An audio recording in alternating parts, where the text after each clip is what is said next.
Bonjour, bonjour. Bon ben voilà, cette petite vidéo pour présenter un petit peu ma chaîne. Donc du coup, ici, sur la chaîne du monde d'Aude, on parle de tout.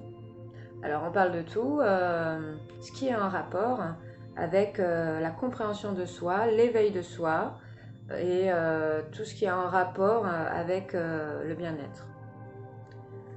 Pourquoi je fais cette chaîne alors que oui, il y en a beaucoup qui parlent de ça et je dis tant mieux. Je trouve que c'est super et justement, si de plus en plus de personnes font des vidéos de ce type, eh ben, c'est que il y a beaucoup de messages à recevoir et à donner. Donc moi, pour vous expliquer un petit peu ce que je fais à côté, je suis magnétiseuse depuis plusieurs années. Et, euh, et aussi, du coup, j'œuvre aussi auprès des autres pour les aider à leur donner des clés de compréhension à un travail sur soi. Donc moi-même, je continue aussi à engager ce travail sur moi parce que effectivement, si on pense qu'on a tout compris et qu'on est libéré de tout, je pense qu'on ne serait pas incarné dans une vie humaine et dans un corps humain. Sinon, du coup, on n'aurait pas besoin d'être là et on serait avec notre âme en train de voyager dans l'univers au milieu du divin. Donc si nous sommes ici, c'est qu'on a des choses à apprendre. Voilà. Donc, outre toutes ces capacités que j'ai développées depuis des années, ce qui me tient à cœur, c'est vraiment de toujours partager, expérimenter, analyser, surtout le mental, voilà, qui me passionne énormément. Alors, on entend beaucoup de choses négatives sur le mental, par exemple que dedans il y a l'ego, que l'ego il est méchant, qu'il faut le placer de côté ou qu'il faut lâcher prise en mettant son ego de côté. Et du coup, moi je ne fonctionne pas du tout comme ça. C'est-à-dire que l'ego pour moi c'est un cadeau divin. J'appellerais ça l'outil d'amour de notre mental. Donc du coup cet outil il nous sert à révéler des choses qu'il y a à l'intérieur de nous. Donc l'ego, effectivement, ressent des choses qui font mal à l'intérieur. Et lui, sa réaction, c'est non, j'en veux pas. Ou j'en veux pas, ça fait mal, je veux pas savoir. Donc on a tendance un petit peu à renier ou à fuir. Toutes ces choses qui sont en nous liées à l'émotionnel.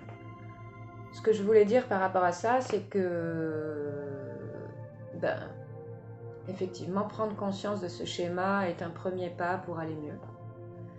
Et un premier pas pour apprendre à se comprendre et à se connaître. Vous allez me dire, mais qu'est-ce qu'elle me raconte? Je me connais, moi. Bah, peut-être que vous connaissez et tant mieux pour vous. Si vous êtes d'ailleurs bien avec vous. Maintenant, je pense que si vous regardez des vidéos sur le bien-être, etc., c'est que vous ne vous connaissez peut-être pas entièrement et qu'il y a cette petite voix en vous qui vous dit « mais je vais aller voir un petit peu ce que les autres racontent ».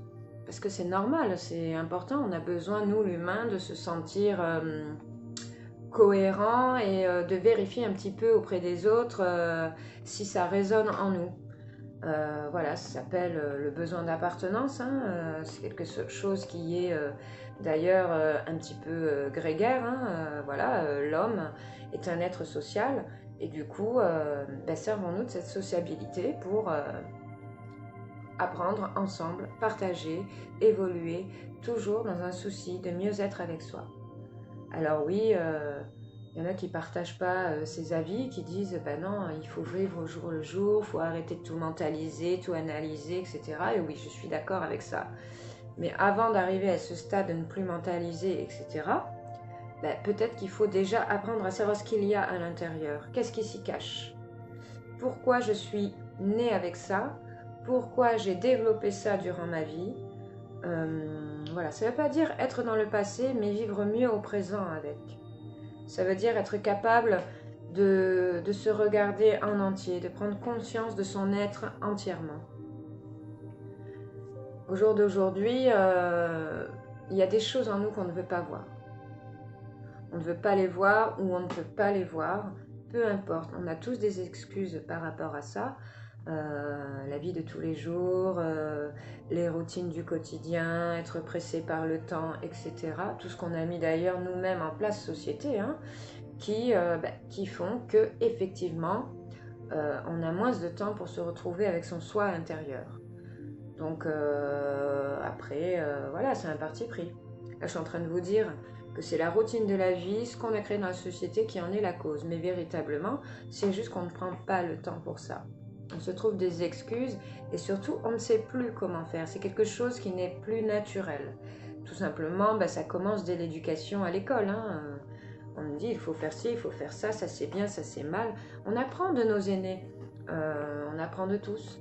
Donc du coup, c'est vrai que on a des schémas ancrés profondément. Mais c'est pas une fin en soi parce que du coup, le fait de comprendre ces choses-là nous aide pour le futur et pour le présent surtout à mieux vivre avec tout ce qu'il y a à l'intérieur de nous. Alors à l'intérieur de nous, il y a la lumière, notre âme qui est merveilleuse, puissante. On a un corps qui est extraordinairement bien foutu, des organes, des choses qui tournent ensemble, tout est parfait, c'est quelque chose qui est extraordinaire, le corps humain. Ensuite, il y a aussi notre mental, ce mental, cette chose qui nous permet d'interagir avec le monde, qui nous permet d'apprendre les langues, d'apprendre à se comprendre, de communiquer, mais aussi à l'extérieur, mais aussi à l'intérieur. Pourquoi un outil de communication ne servirait qu'avec l'extérieur? C'est pour ça que je vous parle de ça. C'est pour ça que je vous dis que l'ego, le mental, ce sont des outils très très importants, des outils d'amour. Donc oui, c'est vrai, des fois, quand on communique à l'intérieur, il y a quelque chose de négatif qui nous revient. Donc on se dit, ouh, c'est mauvais, le mental il est négatif, il ne faut être que positif. Et c'est là où je pense qu'il y a une erreur un petit peu quand il y a des personnes qui prétendent ça, parce que du coup, on n'est pas dans le réel, on n'est pas dans la réalité. On est ce qu'on est, tout ce que nous sommes, c'est-à-dire avec ce qu'on considère comme du bien et ce qu'on considère comme du mal, ce qu'on nous a inculqué depuis toujours. Donc du coup, très important pour moi donc de parler un petit peu de ma façon de fonctionner par rapport à ça. Du coup, moi je travaille beaucoup à libérer les chocs émotionnels, les émotions profondes qui font des blocages énergétiques. Hein. L'énergie, elle est là, située autour de nous, hein. C'est notre énergie, c'est ce qui nous permet d'être reliés au divin et d'être aussi en bonne santé corporelle. Donc du coup, cette énergie, elle nous permet de palper des choses au quotidien que vous avez pu faire déjà de façon inconsciente très souvent. Ouh, je sens pas cette situation. Ouh, là, je sens pas cet endroit. Il y a quelque chose qui me dérange. Ouh là, j'ai envie de fuir là. Je sens pas du tout ce truc. Mais aussi, waouh, qu'est-ce que je me sens bien ici. Vous voyez, dans le mental, il y a aussi du positif. Et du coup, ce qu'il faut arriver à se dire, c'est pas de apprendre à le contrôler ou à le maîtriser, c'est pas du tout ce que je dis depuis tout à l'heure, mais apprendre à comprendre qu'il est notre outil de communication interne. Externe, certes, mais interne, pour communiquer avec toutes les parties de nous. Alors oui, je dis partie de nous, je ne devrais pas disloquer, puisque normalement on est un être entier, mais du coup, je suis un petit peu obligée de disloquer pour vous expliquer. Donc on a, comme je vous ai dit tout à l'heure, notre âme, notre corps et notre mental et notre énergie.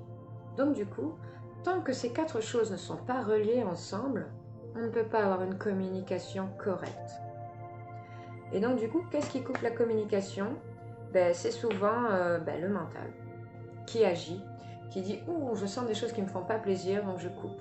Je prends ce qui est bien. » Donc le mental trie ce qui lui va bien. Et aussi, tout ça est un mécanisme qui est organisé par rapport à l'éducation et la culture. C'est pas bien, on prend pas. C'est gentil, c'est bien. C'est méchant, c'est pas bien. C'est la colère, c'est pas beau. Vous comprenez un petit peu ce que je veux dire? Voilà, bon ben c'était pour vous faire cette petite vidéo. La semaine prochaine, enfin cette semaine d'ailleurs, dès vendredi, je vais vous parler du jugement de soi et du jugement d'autrui. Qu'est-ce que ça fait?